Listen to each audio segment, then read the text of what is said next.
Hello guys! Welcome back sa akin channel. For today's video ay ituturo ko sa inyo kung paano tugtugin ang kantang Hanggang Kailan by Orange and Lemons. Pero bago tayo magsimula, kung hindi ka pa nakakapag-subscribe sa akin channel, please subscribe at paklik mo na rin yung notification bell para lagi kang updated kapag meron akong bagong upload. Simulan na natin. So para sa verse, ang mga chords na gagamitin natin dito ay C major 7, C minor. So yung easy version niya ay ganito lang. Next ay G. And last ay G7. So bali ipa-play mo yan ng 2 times.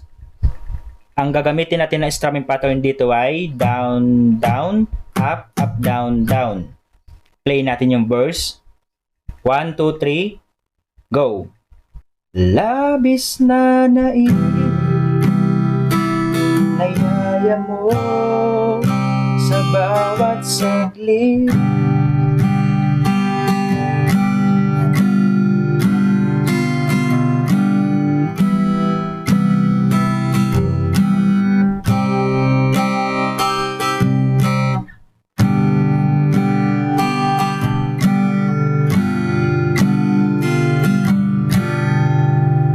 Then after ng verse ay proceed na tayo ng pre-chorus.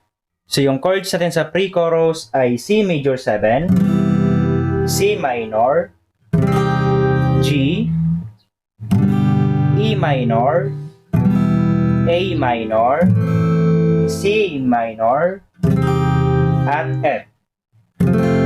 So yung easy version ng F ay ganito lang. Then, yung strumming pattern natin dito ay yung down, down, up, up, down, down. Kaya ngayon, play natin yung pre-chorus.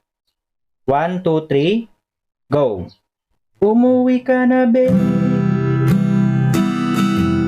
na ako sanay nang wala ka.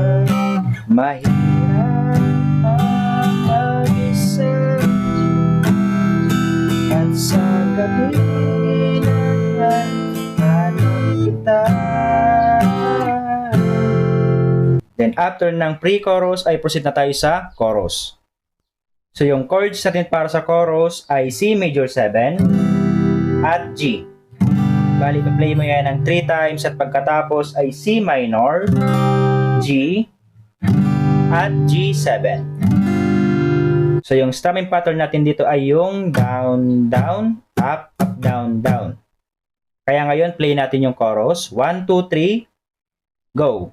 Hanggang kailan ako maghihintay na makasama ka?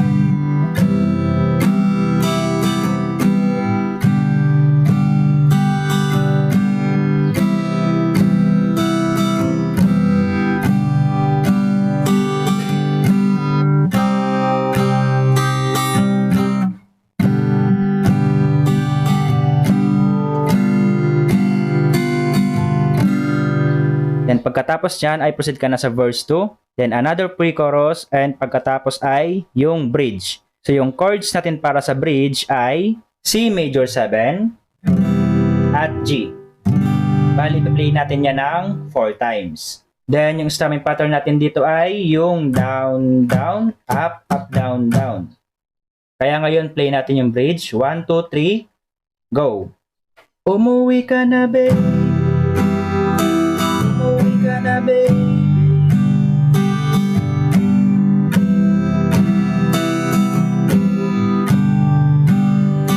umuwi ka na baby, umuwi ka na baby.